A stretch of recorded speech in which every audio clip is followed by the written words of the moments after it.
Τρίγωνα καλατά σκορπίσαν παντού. Κάθε σπίτι μια φωλιά του μικρού Χριστού.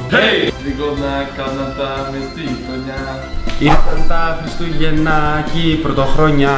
Αστροφωτεινό, θα βγει γιορτινό, μηνύματα φέρει από τον ουρανό.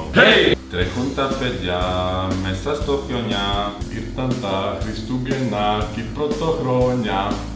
Μες στη σιγαλιά, ανοιγεί η αγκαλιά Και κάνει η αγάπη την καρδιά φωλιά. Τρίγωνα καλατά σκορπίσαν παντού. κάθε σπίτι μια φωλιά του μικρού Χριστού. Τρίγωνα καλατά μες στη γειτονιά. Ήρθαν τα Χριστούγεννάκι πρωτοχρονιά. Ο Εθνικός Αλεξανδρούπολης σας έρχεται ευτυχισμένο το 2015 με ακόμα περισσότερο κόσμο στο γήπεδο. Καλές γιορτές!